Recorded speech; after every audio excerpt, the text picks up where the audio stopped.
Terrorist organisation जो है ये कोई कश्मीरियों के हित के लिए नहीं लड़ते, तो अपने आका पाकिस्तान के लिए लड़ते हैं ना। अब मैं इसको टीटी बोलता हूँ। आपका मॉडिफाई हमारा मॉडिफाई, आपका ट्राउजर टेस्ट हमारा टेरर मैंने टेस्ट। कहा कि उलर के लिए गेट भी 2012 में ही कह दिया गया था। गेट लगेगा कब तक? पाकिस्तान वाले ये धूर्त लोग हैं, असुरी प्रवृत्ति के लोग हैं, राक्षसी प्रवृत्ति के लोग हैं।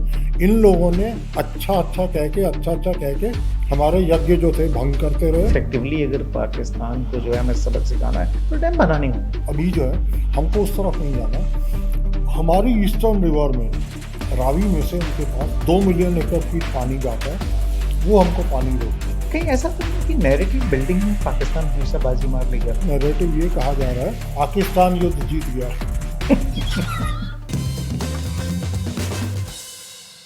इंडस वाटर ट्रीटी पर देश में जिन लोगों ने सबसे अच्छा काम किया और बहुत शुरुआत से इस पर लगातार बात कर रहे हैं, इसके अलग अलग पहलुओं के बारे में देश को सावधान कर रहे हैं, उनमें से संत कुमार शर्मा जी हैं। उनसे हमने बात की थी इससे पहले कि आखिर शॉर्ट टर्म मेजर्स क्या हो सकते हैं, या फिर जब ये ट्रीटी जब साइन हुई थी उस समय क्या माहौल था, क्या उससे भारत को घाटा हुआ। अब जबकि भारत ने और ख़ासतौर पर मोदी सरकार ने पहलगाम की घटना के बाद से, पहलगाम में जब 22 तारीख को 22 अप्रैल को 26 लोगों की हत्या कर दी थी पाक समर्थित आतंकियों ने, उसके बाद से इंडस वाटर ट्रीटी को स्थगित करने का फैसला किया गया था।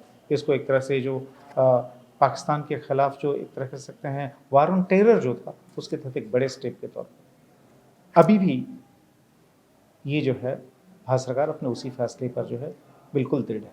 अब सवाल ये उठता है कि इंडस वाटर ट्रीटी के जरिए उसको पहले एक तरह से अबेंस में डाला गया, स्थगित किया गया।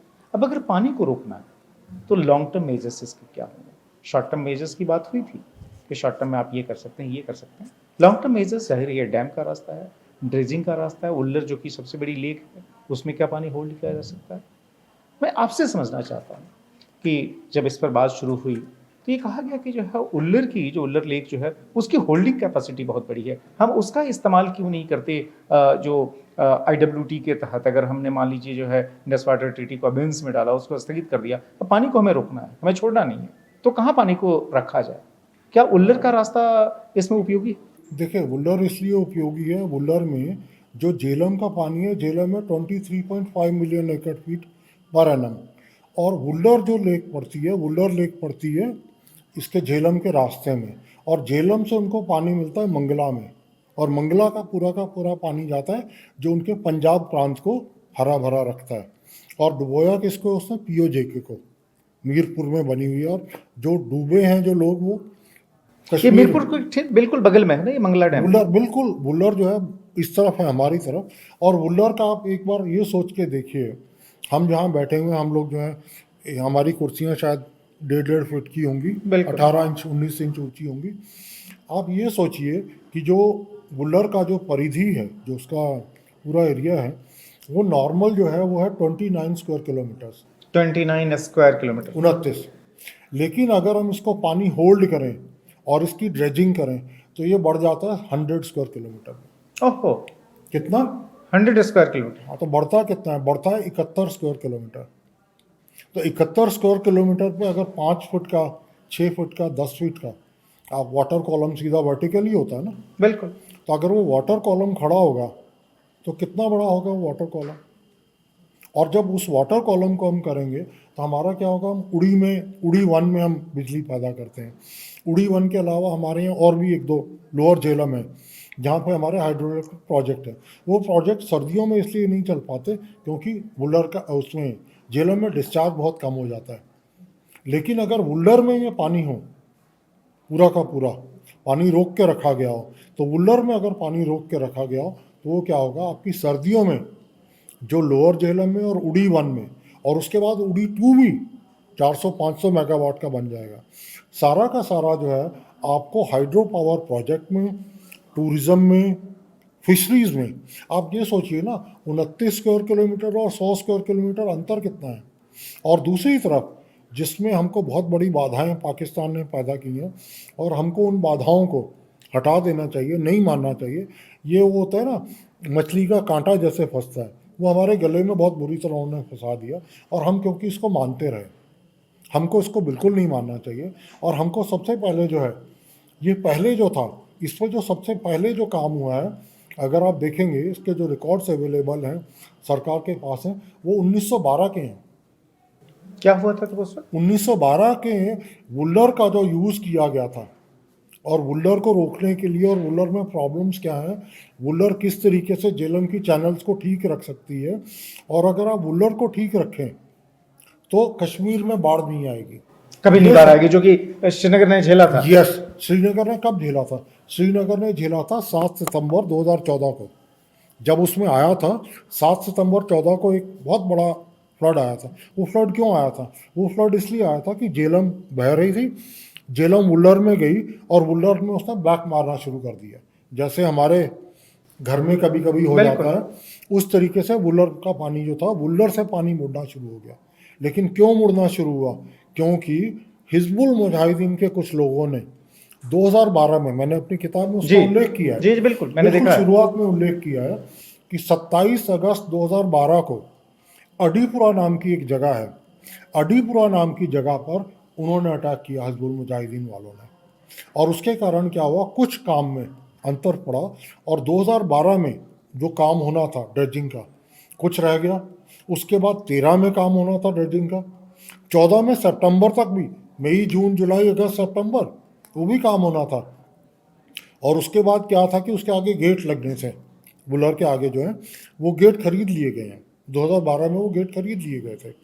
वो गेट हैं जो कि लगाएंगे तो पीछे क्या होगा, झेलम का कॉलम बढ़ेगा। झेलम की जो बहुत बुरी इस बार हालत हुई कि झेलम में जो हाउस बोट्स थे वो नीचे बैठ गए थे, बिल्कुल। तो वो हालत नहीं होगी, वो उस तरीके का सूखा जो है वो नहीं होगा। और उसमें जो है, उसमें जो वुलर के जो उन्होंने कहा था, जिस पे उन्होंने हमला किया, तो इन्होंने क्या कह के हमला किया था? इन्होंने कहा था, हिजबुल मुजाहिदीन के लोगों ने 27 अगस्त 2012 को, कि ये इंडस वाटर ट्रीटी का वायलेशन है, so we are fighting it on behalf of Pakistan. अरे बेवकूफ़ो, ये कश्मीर के हक में था, तुम पाकिस्तान के लिए लड़ते रहे, पाकिस्तान के लिए काम किया, और बड़ा कौन, डूबा कौन? कश्मीरी। पाकिस्तान नहीं डूबा, कश्मीरी। डूबा कश्मीर, डूबा कश्मीरी। नहीं, इसका बहुत साफ सिग्नल है ना कि ये जो टेररिस्ट ऑर्गेनाइजेशन जो है, ये कोई कश्मीरियों के हित के लिए नहीं लड़ते, ये तो अपने आका पाकिस्तान के लिए लड़ते हैं ना, पाकिस्तान के इंटरेस्ट को सर्व करते हैं ना। खुद उन्हीं के स्टेटमेंट आप जो बता रहे हैं। नहीं, ये बात है ना, जब आप देखिए क्या करते हैं, अगर पाकिस्तान के अपने आका के लिए नहीं लड़ते, तो अब मैं इसको टीटी बोलता हूँ, एक इंडिया का टीटी, एक पाकिस्तान का टीटी, लेकिन दोनों में अंतर है। उन्होंने क्या किया, उन्होंने टीटी, उनका था ट्राउज़र टेस्ट। उन्होंने क्या किया, लोगों को जब मारा, हिंदुओं को, तो उन्होंने क्या किया, उनको ट्राउज़र टेस्ट किया। हाँ, सबके कपड़े उतार सबके कपड़े उतारे और बोला कि आप लोग जो हैं, क्या आप लोगों की सर्कमसिजन हुई है या नहीं है। वो ट्राउज़र टेस्ट जो था उनका था, और हमारा क्या था, हमारा भी एक टीटी है, भारत ने जो जवाब दिया, हमारा टीटी था टेरर टेस्ट। हमने जिस मापदंड पे उनकी हरकतों को गिना, वो हमने भी टीटी कहा आपका टीटी अलग रहा, हमारा टीटी अलग रहा, वही मॉडिफाई वाला, आपका मॉडिफाई, हमारा मॉडिफाई। आपका ट्राउज़र टेस्ट, हमारा टेरर टेस्ट। तो हम इस कदम पे जो है ना, हम उनकी बात मान लेते हैं, वो कहते हैं टीटी, हम कहते हैं टीटी, लेकिन आपका टीटी अलग है, हमारा अलग है। तो ये बताइए, उल्लर की अभी हम लोग बात कर रहे थे, आपने कहा कि उल्लर के लिए गेट भी 2012 में ही खरीद लिया गया था। अब क्या, जब ये सब इतना सब कुछ हो गया, गवर्नमेंट ऑफ इंडिया का स्टैंड इतना बहुत क्लियर है कि वह जो इस ट्रीटी को अबेंस में रखने वाले हैं, स्थगित रखने वाले हैं। मैंने अभी देखा जम्मू कश्मीर के मुख्यमंत्री उमर अब्दुल्ला का भी बयान, वो भी कह रहे हैं कि जो है सो उल्लर का काम तेज किया जाना चाहिए। जो लेफ्टिनेंट गवर्नर है मनोज सिन्हा, वो पहले ही कह चुके हैं कि इस काम को प्रायोरिटी पे किया जाएगा। तो फिर ये गेट लगेगा कब तक, कितने समय में लग सकता है रियलिस्टिक? देखिए, मेरा मानना ये है, मैं अगर मेरे सूत्र सही हैं, और मैं मतलब, क्योंकि मैं 2012 में भी फॉलो कर रहा था और उस समय गया था, तो उस समय जो मंत्री थे वो ताज मुहिद्दीन थे, और ताज मुहिद्दीन जो थे वो कांग्रेस की तरफ से आए थे, पीएचई मिनिस्टर थे। तो ताज मुहिद्दीन से मैंने कहा कि, मैंने कहा सर मैं कुछ जगहों पे जाना चाहता हूँ, और जहाँ पे आप वुलर की ड्रेजिंग कर रहे हैं वहाँ पे जाता हूँ। तो उस समय जब पाकिस्तान ने एक नैरेटिव बिल्डअप करने की शुरू की, उसमें नैरेटिव ये बिल्डअप किया गया कि जो वुलर की ड्रेजिंग है, ये इंडस वाटर ट्रीटी का वायलेशन है। लेकिन ये इंडस वाटर ट्रीटी का वायलेशन नहीं है। इंडस वाटर ट्रीटी का वायलेशन इसलिए नहीं है, इंडस वाटर ट्रीटी में टोटल जो है 12 आपके आर्टिकल्स हैं। 12 आर्टिकल जो है वो है फाइनल प्रोविजन, जिसका हम आर्टिकल 12(3) की बात करते हैं। 8 उसमें एनेक्सर हैं, और एनेक्सर्स और वो हैं। बिल्कुल जो एनेक्सर्स हैं उसमें आप देखिए तो उसमें 9E को देखिए, उसमें क्या है, उसका जो हेडलाइन है, उसकी हेडलाइन है storage of water on Jhelum. उसका हेडलाइन जो है, जो उसके ऊपर लेवल है, जी। वो है storage of water on on Jhelum Jhelum. जी। और वो उसमें है दूसरी जी किताब में 48 में, जी। पेज नंबर 48 में। उसमें क्या है, उन्होंने कहते हैं कि storage of water in Jhelum जी is possible but this storage cannot be done on Jhelum main. आप मेन झेलम पे नहीं कर सकते, लेकिन लेक्स एंड साइड, जी लेक्स एंड साइड्स में कर सकते हैं। तो बिल्कुल वुल्लर जो है, जी Wular is a lake, Wular is not Jhelum main. बिल्कुल वुल्लर का जो है, अगर वुल्लर को आज पाकिस्तान ये कहना चाहे और पाकिस्तान उसको ये नैरेटिव बनाएगा आने वाले दिनों में कि वुल्लर की जो ड्रेजिंग की जा रही है ये गलत है, वुल्लर को जो गेट लगाए जा रहे हैं, कुछ भी हम करने की कोशिश करेंगे तो वो करने की कोशिश करेंगे नहीं जी ये गलत है, ये बात गलत है, ये गलत हो रहा है, ये गलत नहीं है। इसका जब मैंने ये किताब निकाली, जब मैगजीन में निकालता था, तो ये 2013 सितंबर में मैंने पूरी तरीके से किताब पढ़ के और इंडस वाटर ट्रीटी को पूरा टेक्स्ट पढ़ के उसमें से मैंने देखा और लोगों से किया और फिर इंजीनियर से पूछा, जो लोग उसमें चीफ इंजीनियर्स काम कर रहे थे, एक्जियंस काम कर रहे थे, सुप्रिटेंडेंट इंजीनियरिंग काम कर रहे थे, और one person unfortunately died, he did the maximum. BR Sapru नाम के एक इंजीनियर थे जो वुल्लर ड्रेजिंग में काम कर रहे थे, श्रीनगर में ही थे, BR सप्रू। तो मैंने उनको पूछा, मैंने कहा जी मुझे ठीक है, आप कह रहे हैं कि हम वुल्लर लेक की वो नहीं कर रहे, वुल्लर लेक की ड्रेजिंग कर रहे हैं and this is not against Indus water treaty. आप मुझे ये बताइए, पाकिस्तान में तो यही चल रहा है कि ये जो ड्रेजिंग है वो वुल्लर लेक की ये नहीं हो सकती इंडस वाटर ट्रीटी के अनुसार। जी उन्होंने इंडस वाटर ट्रीटी खोला, कहा ये लीजिए, और ये है 9E, इसमें लिखा हुआ है storage of water on Jhelum. आप एक काम कीजिए, एनेक्सर पढ़ लीजिए, एनेक्सर 9 पढ़ लीजिए और आपको पता लग जाएगा कि इंडस इस पे, सॉरी, झेलम पे स्टोरेज किया जा सकता है, लेकिन वो किया जा सकता है कहाँ पे, मेन पे नहीं, जैसे हम बैठे हुए हैं। जी तो अगर साइड पे से हो सकता है, साइड वेज कोई भी है, डिप्रेशंस हैं, कोई अगर और खड्डे क्रिएट किए जाते हैं, तो यहाँ तो कोई खड्डा क्रिएट करने की जरूरत वो तो नहीं है, नेचुरल है। वो नेचुरल है।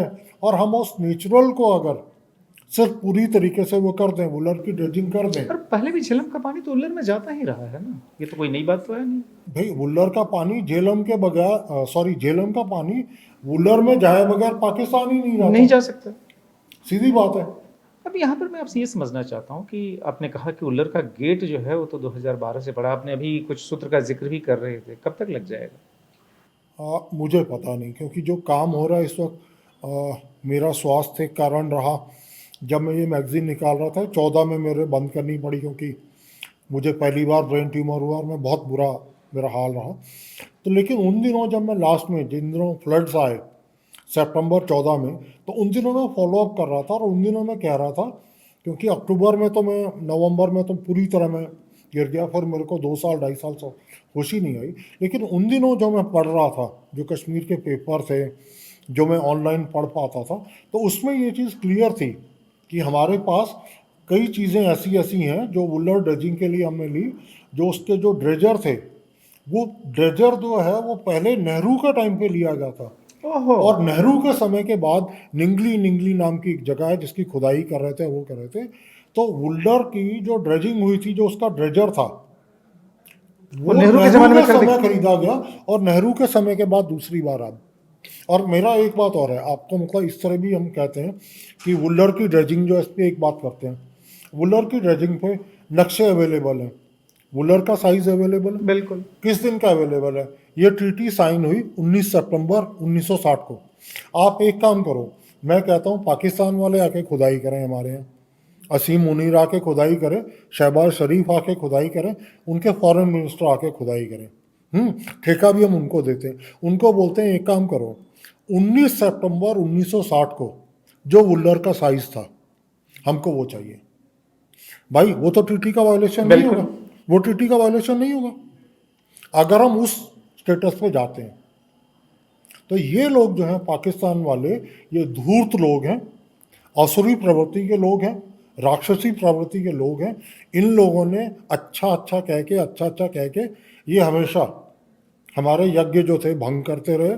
हम लोग जो कश्मीरियों के लिए वो करना चाहते थे, कश्मीर वहाँ से बना है, बिल्कुल जो ऋषि कश्यप की भूमि है, जहाँ पे हम चाहते थे लोग हमारे उसमें आए, लोगों का भला हो। और आप यही सोचिए, अगर 29 स्क्वायर किलोमीटर से 100 स्क्वायर किलोमीटर बन जाएगी तो कितने होंगे उसमें जो ब्लू रेवोल्यूशन जो है, जो फिशरीज होंगी 71 स्क्वायर किलोमीटर पानी में। ऐसा तो नहीं होगा कि मछली पालन नहीं होगा, बत्तख पालन नहीं होगा, आदमी का पालन नहीं होगा। जो आपके कमल ककड़ी होती है, जी। निकाली जाती है, जो खाई नदरू जाती बोलते है, हैं वो। हाँ नंदरू, मखाने, क्या ये पैदा नहीं होगा 71 स्क्वायर किलोमीटर की? आपने हम अभी लोग जो है अपने लिए कहीं ना कहीं ये रहा बहुत उदार रह के ये करके, यार छोड़, इसने ये शैतानी की, ये भी जाने दे, दूसरा जाने दे। हमने उनको बहुत लिबरल होकर अपनी खराबी की। कहीं ऐसा तो नहीं कि नैरेटिव बिल्डिंग में पाकिस्तान हमेशा बाजी मार लेगा, खासतौर पे ग्लोबल कम्युनिटी को जो है सो उसको अपनी बात समझा पाने में? जैसे कि मान लीजिए एक बहुत बड़ी कहीं भी पढ़िए तुरंत चर्चा हो जाती है कि हाँ भाई कश्मीर जो है क्यों पाकिस्तान का उस पर है कि क्योंकि कश्मीर जो है मुस्लिम डोमिनेटेड रहा है। कोई ऐसा तो है नहीं कश्मीर पिछले 2000 वर्षों से, क्योंकि इस्लाम तो आया ही जो सो 6th सेंचुरी के बाद। तो ये देखिए, जो नैरेटिव जो ये सब बिल्ड हुआ, और आपने भी कश्यप ऋषि की कथा भी सुनाई जिनसे कि कश्मीर शब्द ही खुद वहाँ से इवॉल्व हुआ है। तो ये नैरेटिव जो है इसको हम लोग इफेक्टिवली, क्या IWT एक उचित समय है जबकि हम कश्मीर के इतिहास में झांक ही रहे हैं, तो इस नैरेटिव को भी जो है बिल्कुल नहीं, डिबंक कर दें? नैरेटिव पे तो मैं सबसे बड़ा ये बोलता हूँ, आज मैं और आप जब बैठे हुए हैं तो हमारे यहाँ नैरेटिव क्या कहा जा रहा है? नैरेटिव ये कहा जा रहा है कि पाकिस्तान युद्ध जीत गया। तो आपका नैरेटिव की जो लड़ाई है, नैरेटिव की लड़ाई में नूर खान को कुछ नहीं हुआ। हमने 9 जो आतंकवादी चुने थे वो सिविलियन थे। तो नैरेटिव के युद्ध में तो पाकिस्तान आगे है, क्योंकि मोदी जी ने कोई विक्ट्री स्पीच नहीं की और उसमें बाजी मार गए थे। शहबाज शरीफ ने खड़े होकर बोल दिया कि तो हम तो, पाकिस्तान की सड़कों पे नाच रहे थे है, सर, पाकिस्तान की सड़कों पे नाच रहे थे जगह जगह। तो मैं कह रहा हूँ वह, अब उनको नैरेटिव अगर ये पसंद है, हमेशा वो फिर बाद में कुछ और होता है। किसी और कंटेक्स्ट में आपने एक शब्द सुना होगा, मॉरल विक्ट्री। जी। मोदी जी जीतते रहे, कोई आदमी मॉरल विक्ट्री जीतता रहता है। पिछले 3 चुनावों से मॉरल विक्ट्रीज हो रही हैं। तो वो मॉरल विक्ट्रीज जो है वो चलती रहे। पाकिस्तान की भी इसी तरीके की है, वे नैरेटिव के वॉर्स हैं, वो अपनी तरफ से कुछ ना कुछ मैं करते रहते हैं। इंडस वाटर ट्रीटी पे फिर से आता हूँ, चूंकि अभी जब हम लोग लॉन्ग टर्म मेजर्स की बात कर रहे थे, एक तो उल्लर की ड्रेजिंग हुई, डैम बनने हैं। आपने कहा कि पिछले 1960 के बाद से हार्डली कुछ डैम बने जहाँ की, आप छोड़िए वेस्टर्न रिवर्स तो छोड़ दीजिए, जो ईस्टर्न रिवर्स थे उन पर भी हम डैम नहीं बना पाए पानी होल्ड करने के लिए। तो ये जो है अगर मान लीजिए इफेक्टिवली अगर पाकिस्तान को जो है हमें सबक सिखाना है तो डैम बनाने होंगे। ये नहीं, डैम बनाने, इसकी क्या रूपरेखा आप डैम देख रहे बनाने का हैं, भी और ये मेरा, कितना समय लेगा मतलब? नहीं, डैम बनाने का जो होता है ना, उसके लिए 2 चीज़ें चाहिए होती हैं। एक तो पॉलिटिकल विल चाहिए, फिर पॉलिटिकल विल से नहीं होता, पॉलिटिकल विल के बाद मनी एलोकेशन चाहिए, मैन आवर्स चाहिए ना आपको, वो चाहिए सारा का सारा, उसके DPR चाहिए, बाकी चीज़ें चाहिए। लेकिन आज की डेट में हमको बहुत क्लियर है, आज की डेट में हमको और डैम वगैरह बनाने की अभी जो है हमको उस तरफ नहीं जाना है। हमारी ईस्टर्न रिवर में, रावी में से उनके पास 2 मिलियन एकड़ फीट पानी जाता है, वो हमको पानी रोकना है। और हमने 2019 में अनाउंस किया था और किया नहीं उस पर काम। हमको उस पर काम करना है। क्यों काम करना है? क्योंकि ये पानी अगर पाकिस्तान से रुकेगा तो मिलेगा किसको? भारत को। तो अगर हमें ये फ़ायदा सोचना है कि ये डबल विक्ट्री है हमारी, हम पाकिस्तान का पानी रोकेंगे और अपने भारत के, पंजाब और हरियाणा आपस में लड़ते रहते हैं पानी के लिए, अभी हाँ, भी लड़ाई नहीं, चल रही है। पर अगर ये क्या, अगर ये उज्ज डैम बन जाता है तो उज्ज डैम की जो टोटल कैपेसिटी है, जो पानी उसमें डैम में रोका जाएगा, वो 781 मिलियन क्यूबिक मीटर है। 781 मिलियन क्यूबिक मीटर, जो प्रोजेक्ट हमने 22 फरवरी 2019 को अनाउंस किया था। और उसके नीचे जो पानी जाएगा, जो हमने, जो रावी ब्यास लिंक है, जो पाकिस्तान की तरफ रुकेगा, वो 0.58 मिलियन एकड़ फीट है पानी की। मैंने कहा था कि 18,000 करोड़ रुपए का पानी उनके बिल्कुल यहाँ हम जाता पाकिस्तान है। को दे रहे हैं, बिल्कुल। तो लेकिन मैंने उसके बारे में, उसका खुलासा, अब मैं जब अपने इंडस पे दोबारा का, तो खुलासा ये है कि पिछले कुछ 2-3 साल पहले, शायद 20 की बात है, सितंबर 20 की बात है या सितंबर 19 की, जो उड़ी वाला जो हुआ जी। और blood and water can not flow together, तो उसमें क्या था, इंडस रिवर सिस्टम अथॉरिटी के चीफ इंजीनियर को और कुछ ऑफिशियल्स को पाकिस्तान की सीनेट ने बुलाया, पार्लियामेंट में उनको बुलाया गया अपर हाउस में, और अपर हाउस में उनको बोला गया कि हमको ये बताओ कि हमारा कितना पानी बह जाता है समुद्र में और बेकार चला जाता है, और पानी की वैल्यू क्या है। तो उसने एक फिगर दिया, और वो फिगर है जो कि उनकी पार्लियामेंट में है, सीनेट में है, हाईएस्ट डिसीजन मेकिंग बॉडी पे। और उन्होंने उस वक्त ये कहा 1 मिलियन एकड़ feet is equal to $1 billion. 1 million एकड़ फीट पानी जो है वो कम से कम 4 मिलियन एकड़ जगह को सींचता है, इरिगेट करेगा। सींचता है, और इसलिए उस जगह को जब सींचता है तो जो उससे जो फसलें पैदा होती है और जो किसानों को मिलता है उसकी जो वैल्यू होती है वो $1 बिलियन। वो $1 बिलियन। और उन्होंने ये कहा उस समय कि हमारे यहाँ से पाकिस्तान से, क्योंकि पाकिस्तान में सिंचाई के लिए डैम नहीं बने, और डैम इन्होंने क्या किया, मतलब लगता है कभी देशों की बात हो तो इस तरह की बात नहीं, पर ये मेंटली जो है ना, दिमाग से पैदल है, दिमाग से पूरी तरीके से कंगले हैं। इन्होंने जो कुछ दे दाता के नाम जो इनको मिला था इंडस तो जब वाटर, इंडस वाटर ट्रीटी नहीं, साइन इंडस हुई तो उस वाटर, समय भी तो कंगले ही थे, उस अरे समय मैं तो वही वर्ल्ड कह बैंक रहा ने हूँ, मना जो किया। इंडस वाटर ट्रीटी में जो भीख में मिले थे ना भीख में पैसे, मिले थे, हाँ। जो भीख में पैसे मिले थे, उससे तरबेला डैम और मंगला डैम मंगला बना। डैम, बिल्कुल। उसके बाद कुछ नहीं बना। और जो आज इनका अपना पानी है, जो इनका पानी समुद्र तक जाता है, पता है उसकी वैल्यू वो कितना है? वो 37 मिलियन एकड़ फीट है। अरे भारत के पास 33 मिलियन एकड़ फीट है टोटल पानी, और आपका जो समुद्र में चला जाता है जिसको आप रोक सकते हो, वो 37 मिलियन एकड़। 37 मिलियन एकड़ फीट जा रहा है। और 37 मिलियन एकड़ फीट को आप क्या कीजिए, इंटू मॉनेटरी कितना टर्म्स कर में। दीजिए, इंटू कितना कर दीजिए, 65। तो 37 इंटू 65 आपका फिगर आएगा 2500 मिलियन एकड़ फीट। तो 2500 मिलियन एकड़ फीट का मतलब है इंटू 1 मिलियन। तो ये तो उनका हाल है अपना। हमारे लिए हमसे लड़ना है तो हमारे यहाँ डोगरी में एक कहावत है, रोटी खंदे तेरा मुँह हिलदा दाढ़ी हिलदी। कोई बेचारा ससुर था, बहू उससे लड़ना चाहती थी, अब वो बेचारा बोलता ही कुछ नहीं था, खाना खा रहा था, तो अब उससे बोला लड़ना तो है तेरे से, तो उसको बोलती है तेरी दाढ़ी हिलती है जो तू खाता है। अब बेचारा मुंह में कौर डालेगा तो होगा, हैं? कौर तो डाला नहीं ना जा सकता बंद उससे। तो ये हाल तो पाकिस्तान का है। हमसे लड़ने के लिए पाकिस्तान आगे आता है और बोलता जाता है कि इंडस वाटर ट्रीटी फलाना कर रहे हैं। अपना हाल ये है कि मंगला और तरबेला के अलावा अगर इस 37 मिलियन एकड़ फीट में से कुछ पानी रोकते, कुछ पानी को एकोलॉजिकल फ्लोज बोलते हैं जिनको जाना होता है, क्योंकि नहीं तो सी वाटर इंट्रूजन होता है, बिल्कुल। लेकिन इसको रेगुलेट करना, और जो पानी की जो टोटल वो है पाकिस्तान में जो टोटल है वो लगभग जो उसकी टोटल स्टोरेज कैपेसिटी है वो कहते हैं कुल 10 दिनों की, टोटल जो वाटर कैपेसिटी है उसकी, टोटल जो पानी है वो कुल 10 दिनों में पाकिस्तान को कुल 10 दिन की उसकी नीड्स पूरी हो सकती है। भाई आपने क्यों नहीं बनाए डैम्स? आपने इसलिए नहीं बनाए कि पिछली बार इंडस में ये लोग दे गए थे, अब भी कोई भले मानस लोग आ जाए तो जिन्होंने हमको F-16 दिए, जिन्होंने हमको J-17 दिए, वो इसके लिए तो एक पैसा नहीं देते आपको कि आप अपने लोगों की भलाई के लिए काम करें। अब मुझे ये बताइए कि अगर ये वाटर स्ट्राइक जारी रही तो पाकिस्तान की आर्थिक सेहत का क्या होगा? ऑलरेडी कंगले वाली कंडीशन है। अगर मान लीजिए पानी हमने रोक दिया, और जिसके लिए आपने तमाम उपाय बताए कि क्या शॉर्ट टर्म और क्या लॉन्ग टर्म मेजर्स हो सकते हैं, तो फिर पाकिस्तान बंजर हो जाएगा, खेती खत्म हो जाएगी, पानी पीने के लिए तरस जाएंगे। नहीं, मुझे नहीं लगता कि हम लोगों का ऐसा कुछ अभी तक जो है ना, हम लोगों को लगता है जो हम तरसने की बात आती है, कुछ करने की बात आती है, मुझे नहीं लगता हम अब इससे ना कोई 10 साल या 15 साल दूर हैं। आज अगर हम बात कर रहे हैं 25 में, तो वो 35 में या 40 की बात हो सकती है, आज की नहीं हो सकती। और ना हमको ज़रूरत है, क्योंकि मुझे ये लगता है कि हाँ मतलब जीने का हक उनको भी है, वो जिए, लेकिन वो जिस तरीके से मतलब उंगली करते हैं हर बात पे।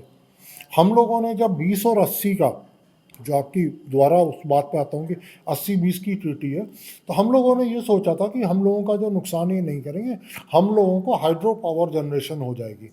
और अकेला जो चिन्हाव है, चिन्हाव के ऊपर जो आइडेंटिफाइड उसको कहा जाता है पोटेंशियल, वो लगभग 20,000 मेगावाट का है और उस 20,000 मेगावाट में से लगभग 16,000 मेगावाट आइडेंटिफाइड लोकेशंस हैं। लेकिन हमारा ये नुकसान कैसे करते हैं, अब मैं उस तरफ आता हूँ। हमारा नुकसान ये ऐसा करते हैं, आप देखिए 29 मई 2013 को Sonia Gandhi, Manmohan Singh, N Vora, chief minister Omar Abdullah जबशाला नाम की एक जगह पे जी। गए और इन्होंने रतले का प्रोजेक्ट किया। और रतले का जो प्रोजेक्ट किया वो 850 मेगावाट का था। कब शुरुआत हुई उसकी? उस प्रोजेक्ट की नींव रखी गई 29 मई 2013। मैं फिर रिपीट करता हूँ। जी। और जब 29 मई 2013 को वो रखा गया, उस प्रोजेक्ट में ये कहा गया कि ये 5 साल में पूरा हो जाएगा। चलिए 5 साल मानते हैं। 29 मई 2018, चलिए 6 महीने की एस्केलेशन हो गई, दिसंबर 18 में पूरा हो जाता तो आपका 19, 20, 21, 22, 23, 24 6 साल हमको बिजली नहीं मिली।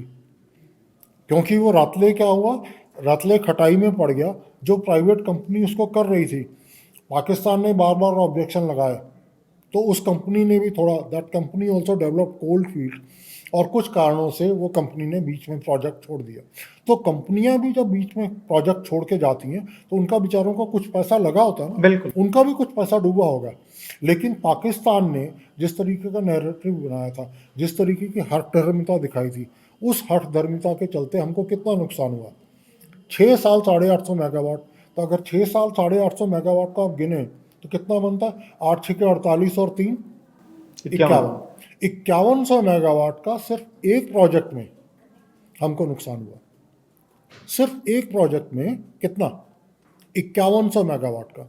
और अगर हम अगले 2-3 साल लगा लें कि रतले अभी भी जो है लड़ाई में चल रहा है, 3 साल और लगेंगे, तो मुझे लगता है अकेला इसने जो ऑब्जेक्शन किया एक प्रोजेक्ट पे रतले पे, उससे इसने हमको 6000 6500 मेगावाट का नुकसान कर दिया। हम लोग ये बहुत देर तक बर्दाश्त करते रहे। हम लोग ये सोच रहे थे 20% पानी ठीक है, पानी बाकी इनके पास जाए, लेकिन हाइड्रो इलेक्ट्रिक प्रोजेक्ट्स हम करेंगे तो कहीं ना कहीं बैलेंस होगा।